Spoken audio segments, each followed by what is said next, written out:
भी प्रणालिका के भीतर चुंबकीय क्षेत्र यानी magnetic field inside a solenoid, ठीक है, हमें जो है एक सोलेनॉइड के अंदर मैग्नेटिक फील्ड फाइंड आउट करना है और उसको जो है हम लोग इसमें इस वीडियो में फाइंड आउट करेंगे।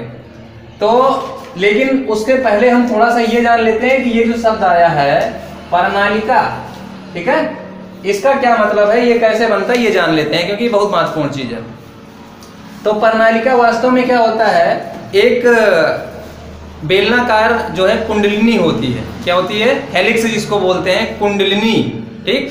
तो इसमें क्या किया जाता है कि आपके पास एक कोई चाहे चीनी मिट्टी का या कार्डबोर्ड आपके पास जो है उसका एक बेलनाकार नली होता है ना, बेलनाकार ऐसे नली होता है और उसके बाद में उस पे तांबे के ढेर सारे फेरों को ऐसे सटा सटा करके बना दिया जाता है। आपने बहुत सारे उपकरणों में देखे होंगे ना, ऐसे लंबी बेलनाकार, उस पर जो है तांबे के ढेर सारे जो है तार उस पर फेरे लपेटे रहते हैं। तो वो चीज जो होती है आपका वही कहलाता है प्रणालिका कहलाता है। अंग्रेजी में इसको सोलेनॉइड बोलते हैं, ठीक है। तो ये महत्वपूर्ण चीज है, इसके अंदर मैग्नेटिक फील्ड हमको फाइंड आउट करना। देखो क्या है कि जैसे मान लो ये आपके पास राड है, ये कुछ अलग राड है, बेलनाकार है, इसके ऊपर जो है हम अंदर से खोखला भी होता है ना, ये खोखला नहीं है बट खोखला होता है ये। तो ये क्या करता है कि जो है इसके ऊपर हम ढेर सारे तार फेरे लपेट देंगे ऐसे सटा सटा करके तांबे के पास पास एकदम, है ना। और वो क्या होंगे, वो तार जो होंगे वो एक दूसरे को वो शॉर्ट सर्किट नहीं करेंगे, बिकॉज उनके ऊपर जो होता है क्या होता है, एक प्रकार का लेप लगाया रहता है जिससे वो क्या करते हैं, शॉर्ट सर्किट नहीं करते हैं, ठीक। ये चीज ध्यान रखिएगा। अब इसके बाद में जब इसमें करंट फ्लो की जाती है, इसमें मतलब जैसे दो तार होंगे ना, एक तार आप यहाँ से लपेटना शुरू करोगे, लपेटते लपेटते आप इस किनारे पर आ जाओगे तो एक सिरा इधर से मिलेगा और एक सिरा इधर से मिलेगा, दो सिरे मिलेंगे।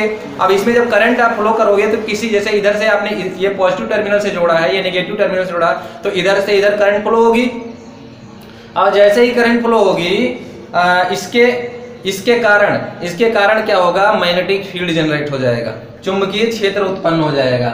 इस सोलेनॉइड की खासियत क्या होती है कि इसके अंदर ये जो पाइप रहेगा आपका, उसके अंदर एक स्ट्रांग मैग्नेटिक फील्ड जनरेट होता है, मतलब कि एक प्रबल चुंबकीय क्षेत्र इसके अंदर जनरेट होता है। बाकी अगर उससे बाहर या कुछ दूरी पर हम चुंबकीय क्षेत्र देखते हैं तो वहां पर चुंबकीय क्षेत्र हमेशा क्या होता है, लगभग मानकर चल सकते हो नगण्य होता है, स्ट्रांग नहीं होता है, वीक यहाँ पे मैग्नेटिक फील्ड होता है।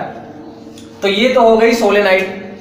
अब हमने एक सोलेनॉइड लिया हुआ है, कुछ उसका इस तरह से स्ट्रक्चर दिखाया गया। सोलेनॉइड में देखो एक तरफ से करंट ऐसे, जैसे ये फेरे ऐसे ऐसे रहेंगे तो इनमें से एक तरफ से करंट जाएगी ऐसे, इधर से समझिए, थोड़ा इमेजिन करो, कल्पना करो कि ऐसे ये तार लपेटा हुआ है तो करंट इधर से जाकर के उसमें अंदर इंटर करेगी, फिर उधर से ऐसे ऐसे घूम करके ऐसे ऐसे करंट हेलिक्स के रूप में ऐसे घूमेगी, करंट भी ऐसे घूमेगी, है घूमेगी ना।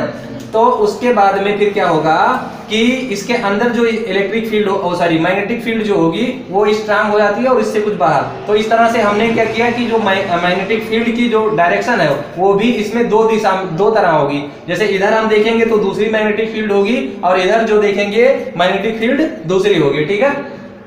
अब हमें क्या करना है कि अगर कैलकुलेट करना है इस सोलेनॉइड के कारण मैग्नेटिक फील्ड यानी जो हमारा प्रणालिका है उसके कारण अगर हमें चुंबकीय क्षेत्र कैलकुलेट करना है, उसके लिए फार्मूला ड्राइव करना, तो उसके लिए हम क्या करते हैं, एक आयताकार जो है परिपथ आप ले लेते हैं या पथ ले लेते हैं, सॉरी ये पथ ले लेंगे, ABCD एक आयताकार पथ ले लेते हैं। इस तरह का ये पथ लेते हैं कि इसका AB भाग जो है कुंडलिनी के अंदर आता है, मतलब ये इमेजिन करते हैं, कल्पना करते हैं, ठीक है। तो ये आपका AB भाग जो है ये आपका किसमें, प्रणालिका के अंदर आता है और ये जो BC टर्म है ये प्रणालिका से काफी दूर है, CD है और AD है, ये सभी भुजाएं हैं और वास्तव में ये सब के सब क्या होंगे, एक लाइन इंटीग्रल होंगे, यानी आपका ये भी DL होगा, ये भुजा भी DL होगा, ये भी भुजा भी DL होगा और ऐसे इसका भी ये DL होगा, यानी हर एक भुजा का आपका लाइन इंटीग्रल होगा। और आप चाहते हो कि इस पूरे पथ के द्वारा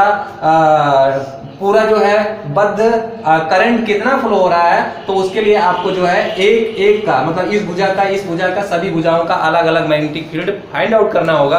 उसके बाद में इसका आपका जो है इस तरह से हो जाएगा। तो चलिए देखिए इसको कैसे करते हैं। सर्वप्रथम चूंकि ये हमें एम्पियर के नियम के अनुप्रयोग से ही लगाना है, तो एम्पियर का नियम हम लिखते हैं। एम्पियर का नियम क्या होता है, वेक्टर B डॉट dl बराबर म्यू नॉट आई, कुछ इस तरह से होता है। तो अगर हम चाहते हैं कि पूरे के लिए हमारा मैग्नेटिक फील्ड निकले, तो पूरे का मैग्नेटिक फील्ड निकालने के लिए हमें इसका जो है अलग अलग पार्ट में डिवाइड करके इसको निकालना होगा। कैसे?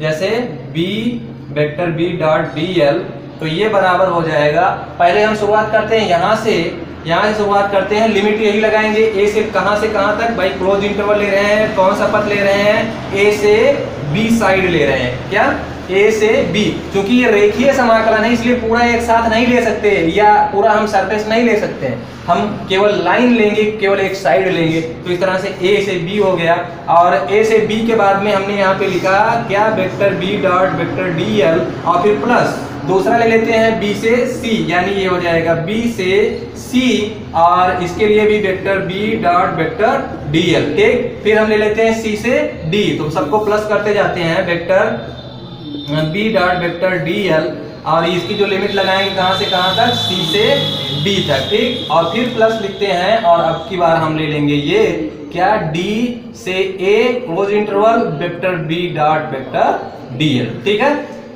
तो इस तरह से ये चीज हमको मिल जाएगी। अब यहाँ पर ध्यान देने की जरूरत है, ध्यान देने की क्या जरूरत है कि ये साइड और ये साइड, ये दोनों साइड में जो वेक्टर बी और वेक्टर डी एल होंगे, इन दोनों केस के लिए आपका जो थीटा हो जाएगा वो 0 डिग्री हो जाएगा, ठीक। और उस स्थिति में कास थीटा बराबर हो जाएगा कास 0, और ये आपको मिल जाएगा 1, सॉरी ये जो दोनों का 90 हो जाएगा, सॉरी ये आपका 90 होगा, और उस स्थिति में ये क्या हो जाएगा, कास 90, और कास 90 की वैल्यू कितनी होती है, 0 होती है।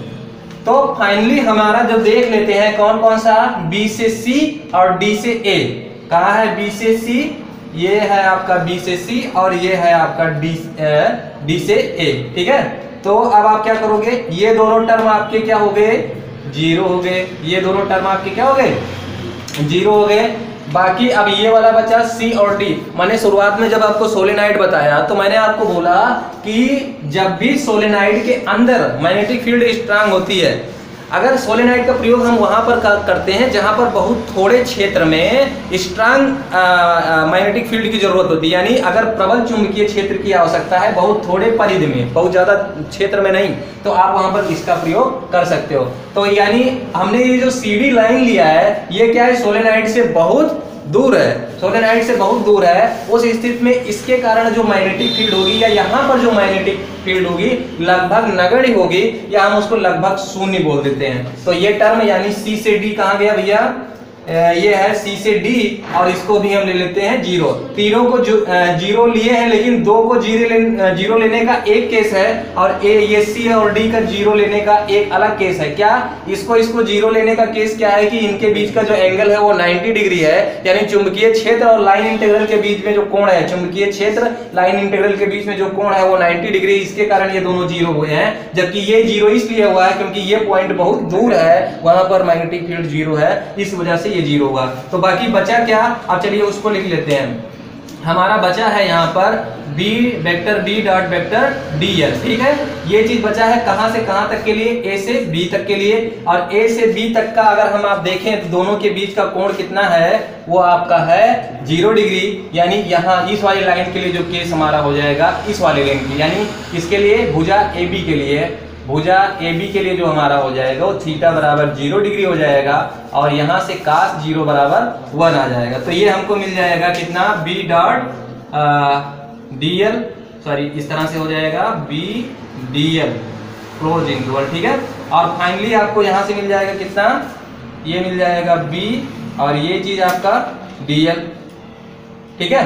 अब अगर हम लंबाई इसकी मान लेते हैं, जैसे ये कहां से कहां तक मैंने कहा ए से बी तक कहा है, और अगर हम लंबाई इसकी मान लेते हैं डी एल की लंबाई मान लेते हैं कि इस साइड की जो लंबाई है पूरी की पूरी वो कितनी है, एक्स है, ठीक है। तो हमको मिल जाएगा कितना, बराबर इस पूरी की लंबाई मतलब क्या हो जाएगा, बी एक्स, ठीक है।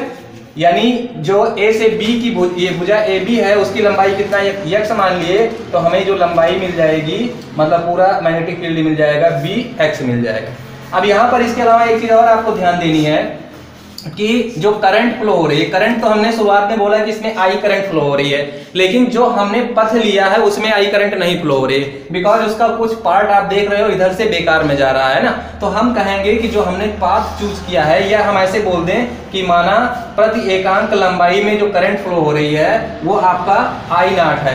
5b.dl बराबर इतना चीज मिल गया बराबर ये, तो इसको हम इक्वेशन फर्स्ट बोल देते हैं।